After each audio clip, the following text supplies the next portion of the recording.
Sir ನಮ್ಮ ಶ್ರೀ ಆದಿಶಕ್ತಿ ರೇಣುಕಾ ಯಲ್ಲಮ್ಮ ದೇವಸ್ಥಾನ. ನಮ್ಮ ಸ್ಥಳ ಬಂದು ಮಂಡ್ಯ ಗುತ್ತಲು. ಸರ್ ಇಲ್ಲಿ ನಮ್ಮಲ್ಲಿ ಎಲ್ಲ ರೀತಿಯದಕ್ಕೂ ಒಳ್ಳೆಯದಾಗುವಂಥದ್ದು, ಮಕ್ಕಳಾಗುವಂಥದ್ದು, ಮನೆ ಕಟ್ಟುವಂಥ ಸಮಸ್ಯೆಗಳಿರುವಂಥವ್ರಿಗೆ ಪರಿಹಾರ ಆಗುವಂಥದ್ದು, ಮನೆಯಲ್ಲಿ ಯಾವುದೇ ತೊಂದರೆಗಳಾಗಿರ್ಬೋದು, ಮನೆಯಲ್ಲಿ ವಾಮಾಚಾರದಾಗಲಿ ಇಲ್ಲ ದುಷ್ಟಶಕ್ತಿಗಳಿಂದ ತೊಂದರೆ ಆಗಲಿ ಯಾವುದೇ ರೀತಿ ಇದ್ರೂ ಗುಣ ಆಗುವಂಥದ್ದು, ಜಮೀನು ವ್ಯವಹಾರವಾಗಲಿ, ಸೈಟ್ ಮಾರಾಟ ಆಗದಿರೋ ಆಗಲಿ ಇಲ್ಲ ಕೇಸ್ ವಿಷಯಗಳಾಗಲಿ ಅದೆಲ್ಲ ಸರೋಗುವಂಥದ್ದು, ಎಲ್ಲದಕ್ಕೂ ಪರಿಹಾರ ಇದೆ ಸರ್. ಎಲ್ಲದಕ್ಕೂ ನಮ್ಮನವರಾಗಲಿ ಬಸಪ್ಪನವರಾಗಲಿ ಪರಿಹಾರ ಮಾಡಿಕೊಡ್ತಾರೆ. ಬಸಪ್ಪನವರು ದಾಟೋದ್ರಿಂದ, ಪಾದ ಕೇಳೋದ್ರಿಂದ ನಮ್ಮ ದೇಹದಂಥ ತೊಂದರೆಗಳಾಗಿರ್ಬೋದು, ಅವರ ಮನೆಯ ತೊಂದರೆಗಳಾಗಿರ್ಬೋದು ವಾಸಿ ಆಗುವಂಥದ್ದು ಎಲ್ಲ ಇದೆ ಸರ್, ಎಲ್ಲ ಆಗುತ್ತೆ ಸರ್. ಅಮ್ಮನವ್ರ ಸ್ಥಾಪನೆ ಆಗಿದ್ದು ಬಂದು ತುಂಬ ವರ್ಷಗಳ ಹಿಂದೆ.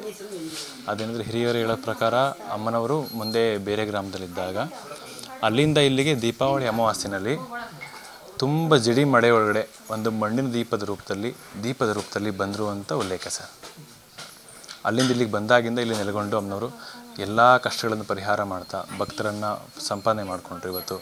ಇವತ್ತಿಷ್ಟೆಲ್ಲ ಸಂಪಾದನೆ ಮಾಡಿರೋದು ಅಮ್ಮನವರೇ.